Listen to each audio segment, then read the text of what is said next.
আজকে আমি এসেছি একটি নতুন এপিসোডে। সেটা হচ্ছে ময়মনসিংহের রাজবাড়ি এবং জাদুঘর শশী লজ, যা শশী লজ রাজবাড়ি নামেও পরিচিত। ময়মনসিংহ যারা আছেন তারা অবশ্যই একবার হলেও এই শশী লজ দেখার জন্য এসেছেন এবং দূর দূরান্ত থেকে অনেক পর্যটকরাও এখানে শশী লজ দেখার জন্য এসেছেন এবং শশী লজ দেখে মুগ্ধ হয়েছেন। এটি রাজা শশীকান্ত মহারাজের রাজবাড়ি নামেও খ্যাত। শহরের প্রাণকেন্দ্রে অবস্থিত এই ভবনটি শুধু একটি স্থাপনা নয়, এটি লালন করে ইতিহাস, ঐতিহ্য এবং সংস্কৃতিকে, যা নান্দনিকতার অনন্য এক স্মৃতি সমৃদ্ধ। ঐতিহাসিক এই লজটি নির্মাণ করেছিলেন রাজা শশীকান্ত আচার্য মহারাজ। রাজকীয় নকশা, ইউরোপীয় স্থাপত্য শৈলীর এক অনন্য নিদর্শন রয়েছে এই বাড়িটিকে ঘিরে। মার্বেল পাথর এবং কলাকৌশলী দেখলে আপনি বুঝবেন যে এটা কতটি নান্দনিক এবং সৌন্দর্য বহন করে। বারান্দা, খিলান, দরজা, লম্বা করিডোর দেখলে বোঝা যায় একটি রাজকীয় ছাপ। আমি এখন এটার ভিতরে প্রবেশ করছি, গাটা ছমছম করছে, মনে হচ্ছে সেই পুরনো রাজ আমলে আমি চলে যাচ্ছি। বর্তমানে এটি জাদুঘর, তাই ভিতরে ক্যামেরাটা বন্ধ করতে হলো। প্রতিটা ঘরে সুন্দর ঝাড়বাতি দেখা যাচ্ছে, পানির ফোয়ারাও আছে এখানে। আমি একটু দূর থেকে আপনাদেরকে একটু দেখাচ্ছি একটি রাজার খাট। এই ঘাটটাতে এটি হাতির দাঁত খচিত খাট এবং কি সুন্দর ভিতরে ঝাড়বাতিগুলো দেখা যাচ্ছে। সুন্দর বড় বারান্দা, মার্বেল পাথরের তৈরি। এই পানির ফোয়ারা, এখানে রাজকীয় সময়ে একটি ঝর্ণা ছিল এবং যা খুবই দৃষ্টিনন্দন। এবং ধারণা করা হয় এই ঝর্ণার নিচেই একটি পথ আছে, যেই পথ দিয়ে, সুড়ঙ্গ পথ দিয়ে যাওয়া যেত মুক্তাগাছার জমিদার বাটি, যা এখন বন্ধ করে দেওয়া হয়েছে। এত সুন্দর স্থাপত্য নিদর্শন যা দেখে আসলে তুলনায় করা যায় না। দেয়ালগুলিতে বিভিন্ন রাজার আমলের মন্দির এবং স্থাপনার ছবি দেওয়া আছে।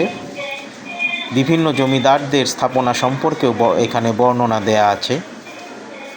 প্রতিটা জায়গায় একটা আভিজাত্যের ছোঁয়া। এটা এখন জাদুঘর, তাই দর্শনার্থীরা এসে ভিড় করছে দেখার জন্য। আপনারাও যদি আসেন দূর দূরান্ত থেকে ময়মনসিংহ শশী লজ দেখার জন্য, খুবই ভালো লাগবে। এখন আমি দূর দেখা যাচ্ছে সবুজ বনানীর ভিতর একটি দ্বিতল ভবন। আমি দ্বিতল ভবনটাতে যাওয়ার জন্য চেষ্টা করছি। এটা কিসের, এটা একটু আপনাদেরকে দেখাচ্ছি। খুব সুন্দর ভাবে সজ্জিত, দেখে খুবই ভালো লাগছে। মানুষ ঘুরিয়ে ঘুরে দেখছে জায়গাগুলো।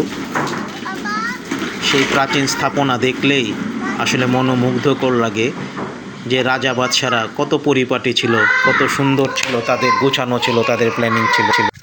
গাছগুলো সুন্দরভাবে পরিচর্যা করা হয়েছে। দেখুন ভবনের এটা পিছনের অংশ, পিছনের অংশটাও দেখতে খুব সুন্দর। সবুজ বনানীর মাঝে পুরাতন স্থাপনা দেখলেই মনটা ভরে যায়। এটা হচ্ছে শশী লজের পিছনের অংশ। এবং এই যে একটি দ্বিতল ভবন বলেছিলাম,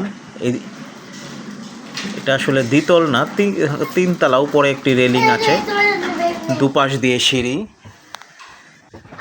এখন আমি এই ভবনটার সামনে যাচ্ছি এবং দেখাচ্ছি ভবনটার দেখতে কেমন। ধারণা করা হয় এখানে রানী এসে গোসল করতেন। সেই সময়ে রাজ পরিবারের যারা ছিলেন তারা এই পুকুর ঘাটটিতে এসে গোসল করতেন। দেখুন এটিও মার্বেল পাথর দিয়ে তৈরি, কি সুন্দর। সিঁড়িগুলো মার্বেল পাথর দিয়ে কারুকাজ করা।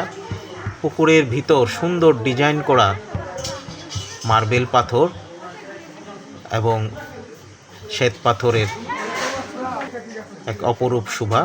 ঘাসগুলিও সুন্দরভাবে কেটে রাখা হয়েছে। এই জায়গাটা খুবই সুন্দর। আপনারা যদি আসেন দেখলে বুঝতে পারবেন কতটুকু সুন্দর ও মনোহর এই জায়গাটি। এটা সিঁড়ির অংশ, পুকুরের অংশ থেকে উঠার পরবর্তীতে এই জায়গাটা, এখানে রাজার কর্মচারীরা এই ভবনগুলিতে থাকতো। এখন সেগুলি নতুন করে নির্মাণ করা হয়েছে। আস্তে আস্তে আমি এগিয়ে যাচ্ছি, সম্পূর্ণ বাড়িটা আপনাদেরকে দেখাচ্ছি। প্রতিদিনই এখানে অনেক পর্যটকরা আসে এটা ঘুরে ঘুরে দেখার জন্য। আসলে দেখে শেষ করা যাবে না। ভিতরে যে জাদুঘর, সেখানে রাজাদের ব্যবহৃত বিভিন্ন আসবাবপত্র রয়েছে, হরিণের মাথা, রাজার বিভিন্ন ব্যবহার্য সামগ্রী সব কিছুই এখানে রয়েছে। প্রতিদিনই ভ্রমণ পিপাসুরা আসে এখানে ছবি তুলতে, প্রকৃতির সাথে একটু সময় কাটাতে, রাজকীয় একটু আভাস নিতে। বিকেলে সোনালি আলোয় শশীলজের সৌন্দর্য যেন আরও কয়েক গুণ বেড়ে যায়। আপনি যদি ইতিহাস, স্থাপত্য আর নিদর্শন ভালোবাসেন, তাহলে আপনার ভ্রমণের তালিকায় অবশ্যই শশীলজ রাখা উচিত। এখানে এলে মনে হবে সময় যেন একটু পিছিয়ে গেছে। কোনো দিনের রাজকীয় আবহে হারিয়ে যাওয়ার মতো এক অনুভূতি সৃষ্টি হয় মনে। দেখুন কি সুন্দর, কি রাজকীয় এক ভবন, যা দেখলে আপনার মনটা জুড়িয়ে যাবে। ময়মনসিংহ আসলে অবশ্যই ঘুরে যাবেন। আমার চ্যানেলটি সাবস্ক্রাইব করে সাথে থাকুন। ধন্যবাদ সবাইকে। আবার নিত্য নতুন ভিডিও নিয়ে হাজির হব আমি আপনাদের মাঝে। আর এখানে প্রবেশ মূল্য